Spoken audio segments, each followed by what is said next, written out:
주신 말씀 마가복음 1장 16절부터 34절입니다. 신약성경 53쪽 마가복음 1장 16절부터 34절입니다.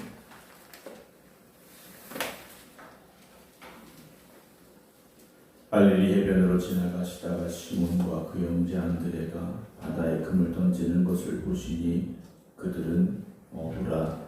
예수께서 이르시되 나를 따라오라. 내가 너희로 사람을 낚는 어부가 되게 하리라 하시니 곧 그물을 버려두고 다르니라. 조금 더 가시다가 세베대 아들 야고보와 그 형제 요한을 보시니 그들도 배에 있어 그물을 깁는데 곧 부르시니까 아버지 세베대를 품꾼들과 함께 배에 버려두고 예수를 따라가니라. 그들이 가버나움에 들어가니라. 예수께서 곧 안식일에 회당에 들어가 가르치시매 무사람이 그의 교훈에 놀라니 이는 그가 가르치시는 것이 권위 있는 자와 같고 서기관들과 같지 아니함일러라. 마침 그들의 회당에 더러운 귀신 들린 사람이 있어 소리질러 이르되 나사렛 예수여 우리가 당신과 무슨 상관이 있나이까? 우리를 멸하러 왔나이까? 나는 당신이 누구인 줄 아노니 하나님의 거룩한 자니이다. 예수께서 꾸짖어 이르시되 잠잠하고 그 사람에게서 나오라 하시니 더러운 귀신이 그 사람에게 경련을 일으키고 큰 소리를 지르며 나오는지라. 다 놀라 소름으로 이르되 이는 어찌미냐? 권위 있는 새 교훈이로다. 더러운 귀신들에게 명한즉 순종하는도다 하더라.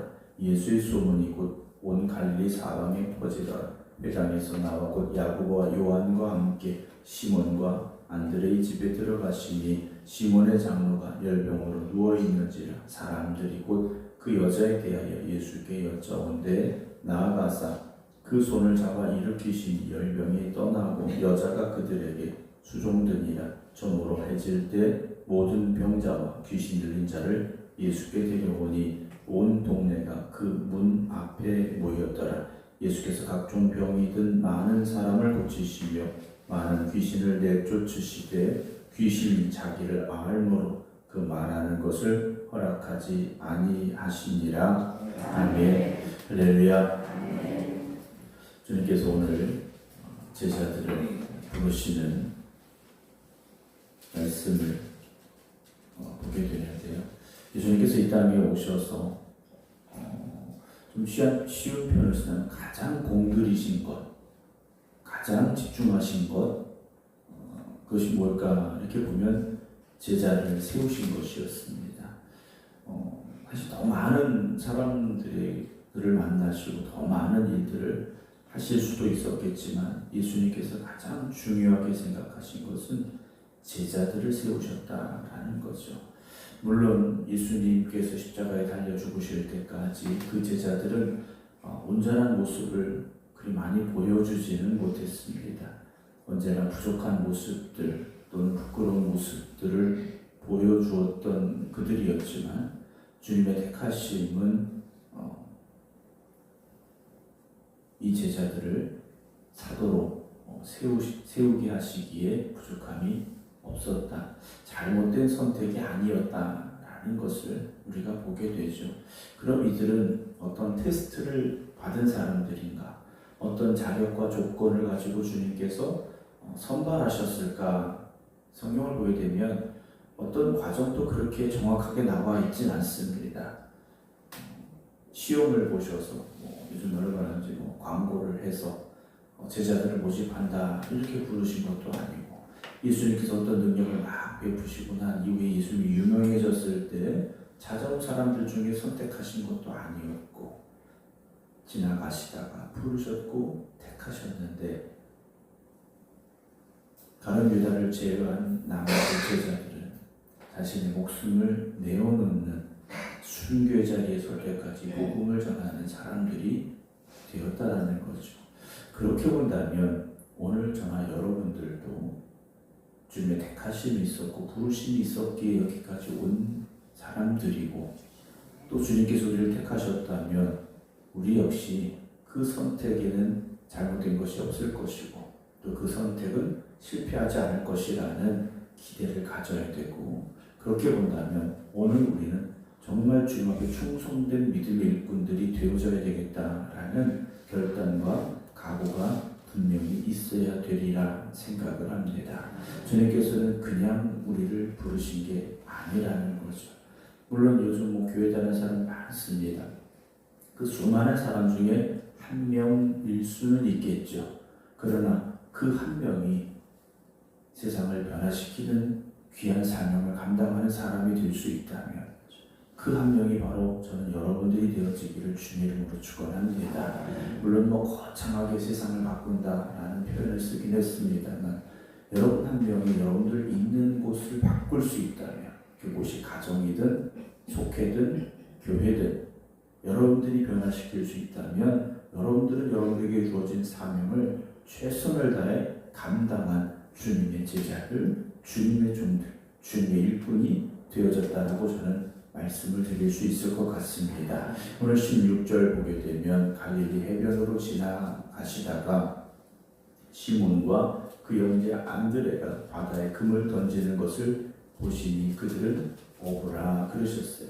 물론 말씀을 보면 우연히 가다가 만난 사람을 부르신 것으로 우리가 볼 수 있겠습니다만 예수님께서 하신 말씀과 모든 행동은 하나님의 뜻 가운데에서 행하신 행동이었고 하나님 주신 말씀을 전하신 분이셨습니다. 그렇다면 이들을 누가 택하셨을까? 하나님이 택하셨고 주님은 가서 만나시고 부르신 것이다 라는 거죠. 오늘 우리가 하나님의 택하심과 부르심이 있었다라는 것에 대한 확신을 가지시기 바랍니다. 마귀는 자꾸 어떤 생각을 넣느냐, 나의 어떤 과거의 모습들, 나의 어떤 연약한 부분들 이런 것들을 더 집중하게 만드는 거죠. 그래서 나 같은 사람이 뭘 할 수 있을까? 나같이 연약한 사람이 그런 일 할 수 있을까? 자꾸 나를 위축되게 만들고 사명의 자리에 서지 못하도록 만든다라는 거죠. 그러나 우리는 순종하고 하나님이 능력 주심을 믿으시기 바랍니다. 내 힘으로 하려고 할 때 그 일을 제대로 할 수 있겠습니까? 하나님이 함께 하셔야 된다는 것을 우리가 알고 있지 않습니까? 그렇다면 나의 연약한 모습은 이미 하나님이 알고 계시다라는 거죠. 여러분 베드로도 보십시오. 예수를 모른다고 3번씩이나 부인하고 저주했지 않습니까? 그런 베드로도 변화되어 주님의 귀한 일꾼이 되었지 않습니까?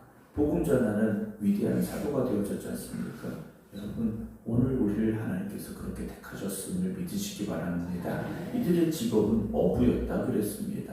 그 당시 갈릴리 지역에서 고기 잡던 어부들이 그리 대단했겠습니까? 근데 주님은 그들을 만나셔서 17절 나를 따라오라 그러셔요. 내가 너희로 사람을 낚는 어부가 되게 하겠다 하십니다. 사람을 낚는 어부라니요. 여러분 고기 잡던 어부들이 이제는 사람을 낚는 어부가 되게 하시겠다고 하시는 거지 않습니까? 여러분 그렇게 제자들을 부르셨습니다. 오늘도 주님께서 우리를 그렇게 부르고 계시는 거죠. 주님이 쓰시겠다고 부르시는데 이들이 어떻게 반응을 했느냐? 곧 그물을 버려두고 따라갔다라고 되어 있습니다. 이들의 선택은 그리 오랜 시간이 걸리지 않았다라는 거죠. 여러분 주님의 부르심 앞에서 우리가 헌신하고 충성해야 되는 그 순간에 우리는 얼마나 많은 고민을 합니까?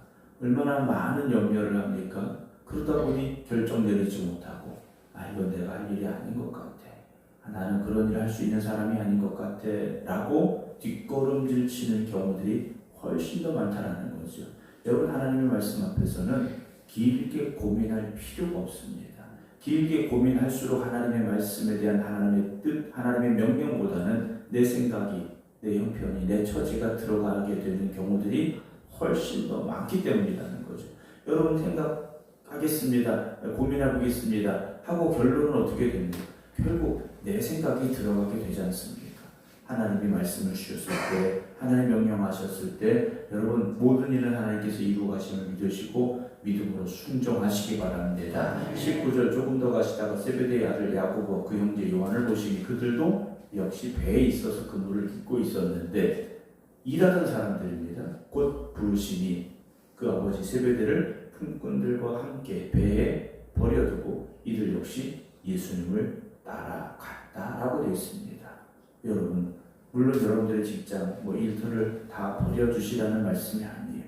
여러분들의 마음이 지금 예수님을 따라가고 있습니까? 그 순종의 자리에 서 있습니까? 충성의 길로 가고 계십니까? 우리를 다시 돌아볼 수 있어야 됩니다. 21절, 그들이 가버나움에 들어갔냐, 동네에 들어갔는데 예수님께서 곧 안식일에 회당에 들어가 가르치셨습니다. 회당에 가서, 이 당시 회당에는 구약의 말씀들이 두루마리로 되어져 있었는데 아마도 그 두루마리 성경을 펼치셔서 그곳에 한 말씀을 가르치셨던 것 같습니다. 그럴 때 22절, 무사람이 그의 교훈에 논란이 이는 그가 가르치시는 것이 권위 있는 자와 같고 서기관들과 같지 않았다라고 되어 있습니다.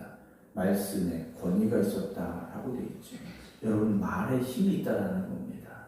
여러분, 우리의 말에 힘이 없다. 그건 우리가 말하기 때문에 그런 것이고요. 여러분들에게 성령이 역사하실 때 여러분들이 전하는 복음의 권세가 있고 복음의 능력이 임하게 될 줄로 믿으시기 바랍니다. 주님의 말씀은요, 어떤 권위가 있었습니까? 더러운 귀신들이 쫓겨나갔습니다. 병자가 고침을 받았습니다. 바다가 잔잔해졌습니다. 여러분, 주님의 말씀에 그런 능력이 있습니다. 오늘 그 말씀이 나를 통하여 역사하기를 소망합니다. 사모합니다. 여러분, 기도하시기 바랍니다. 그리고 믿음으로 선포하시기 바랍니다. 23절에 마침 그들의 회당에 더러운 귀신 들린 사람이 있어 소리질러 이르되, 회당이라는 곳은 요즘 말하면 교회 같은 곳인데 거기에 더러운 귀신 들린 사람이 있었다라고 되어 있죠. 뭔가 맞지 않는 상황입니다. 맞지 않는 상황인데 그 당시 삶이 그랬던 것 같습니다. 더러운 귀신이 여기저기 다 다니고 있었던 것 같은데 예수님께 말을 합니다. 24절에 우리가 당신과 무슨 상관이 있나이까 그래요. 아마도 거기 더러운 귀신이 하나가 아니었던 것 같습니다. 무슨 상관이 있나이까? 우리를 멸하러 왔나이까? 나는 당신이 누구인 줄 아노니 하나님의 거룩한 자입니다. 귀신도요, 예수님이 누구인지 압니다. 더 정확히 알고 있습니다. 그런데 귀신이죠. 악한 영입니다. 여러분, 우리가 지식만 많은 사람이 되어서는 안 됩니다. 성경의 지식이 많다고 그래서 그것이 신앙이 되는 건 아니라는 겁니다. 성경을 많이 알아서 그것이 우리의 믿음이 되는 건 아니라는 겁니다. 여러분, 우리가 성경을 읽고 성경을 필사하는 것, 우리가 성경에 대한 지식을 더 많이 쌓기 위해서가 아니라 하나님의 말씀이 역사하는 그 현장에 서기 위함을 여러분 잊지 마시기 바랍니다. 오늘 더러운 귀신들이 내가 당신이 누군지 압니다. 하나님의 거룩한 자입니다. 그래요. 25절에 예수님께서 꾸짖어 이르시되 잠잠하고 그 사람에게서 나와라 그러시죠. 그랬더니 26절, 더러운 귀신이 그 사람에게 경련을 일으키고 큰 소리를 지르며 나왔다라고 되어 있습니다. 더러운 귀신도요, 예수님의 말씀에 순종할 수밖에 없습니다. 왜냐하면 그것은 명령이기 때문이라는 것이죠. 명령입니다. 여러분, 예수님의 말씀을 명령으로 들어야 된다. 누누이 말씀을 드립니다. 우리는 어떻습니까? 더러운 귀신도 예수님의 말씀에, 예수님의 명령에 굴복하고 있는데 우리는 예수님의 말씀 앞에서, 예수님의 명령 앞에서 순종하고 있습니까? 말씀드렸죠. 순종을 뛰어넘는 복종을 해야 된다고 말씀을 주셨습니다. 우리가 그 말씀을 들음에 있어서 정말 내가 그 말씀대로 움직이고 그 말씀대로 행해야 됩니다라는 결단이 있어야 됩니다. 말씀대로 해도 되고 안 해도 되고 내가 상황이 되면 하고 형편이 되면 하고, 여러분, 그건 순종이 아니지 않습니까? 말씀이 주어졌을 때 말씀대로 움직이는 게 순종인 거지 않습니까? 아브라함에게 이삭을 번제로 바쳐라, 번제로 드리러 가는 게 순종이지 않습니까? 생각만 하는 건 순종이 아니에요. 27절에 다 놀라 서로 물어 이르되 이는 어찌미냐, 권위 있는 새 교훈이다 하고 이들이 놀라서 서로 이야기를 합니다. 더러운 귀신들에게 명한즉 순종하는도다. 이 사람들도 보고합니다. 더러운 귀신들에게 뭐했습니까? 예수님이 나와라 명령하시니까 귀신들도 순종했더라는 거죠. 여러분, 이 순종, 우리는 얼마나 순종하고 있습니까? 하나님 말씀을 주시는데, 예수님께서 말씀을 주셨는데 우리는 그 말씀 앞에서 머뭇거리기만 하고 있다는 거죠. 고민만 하고 있다는 겁니다. 생각만 하고 있다는 거죠. 명령을 들었을 때 우리가 그 말씀에 따라 순종해야 되죠. 28절, 예수의 소문이 곧 온 갈릴리 사방에 퍼져나갑니다. 이런 분이더라 소문이 퍼져나갔죠. 여러분, 발 없는 말이 천리를 간다고 합니다. 여러분, 복음은 오늘도 전해져야 되고 증거되어져야 됩니다. 안타깝게도 복음을 알지 못하는 이들이 이 땅에 얼마나 많은가 하는 것이죠. 복음을 들었느냐? 나는 복음을 알지 못합니다 라고 말하는 사람들이요, 세상에 아직도 많다는 거죠. 물론 교회에 대한 좋은 소문보다 나쁜 이야기들이 훨씬 더 많이 퍼져나가고, 온갖 미디어 매체에서는 교회에 대한 부정적인 이야기들을 쏟아내옵니다. 물론 교회의 잘못이고 우리의 잘못이겠죠. 그러나 중요한 건 그럼에도 불구하고 복음은 전해져야 됩니다. 사람을 살리는 말씀입니다. 영혼을 살리는 말씀입니다. 오늘도 예수의 소문이 우리가 살고 있는 이 지역에 퍼져나갈 수 있도록 여러분들이 전하시기 바랍니다. 29절, 회당에서 나왔고 야고보와 요한과 함께 시몬과 안드레의 집에 들어가시니 시몬의 장모가 열병으로 누워 있었습니다. 사람들이 곧 그 여자에 대해 예수께 말씀을 드렸더니 예수님께서 가셔서 그 손을 잡아 일으키시니 열병이 떠나고 여자가 그에게 수종을 들었다 하고 됐습니다. 질병으로 열병으로 고통당하던 이 여인이 예수님께서 그의 손을 잡아 일으켜 주실 때 열병이 떠나고 즉시 회복이 되어졌음을 성경에서 오늘 말씀하고 있습니다. 여러분, 온갖 질병도 회복되고 치유됩니다.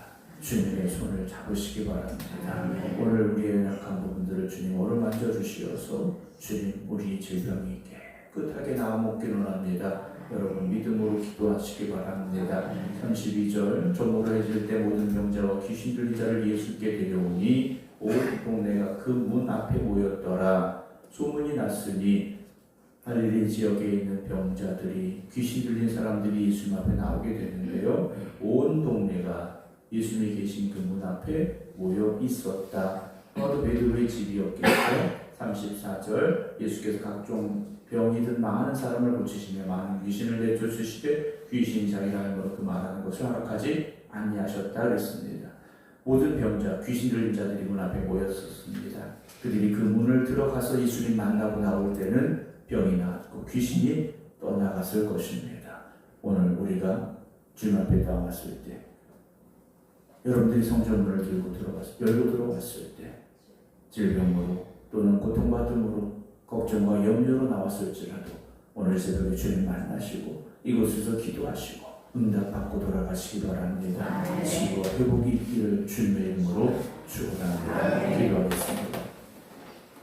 오늘도 저희를 택하시고 부르시고 주님 성전에 나오게 하시고 이곳에서 주님 앞에 기도하게 하시니 감사를 드립니다.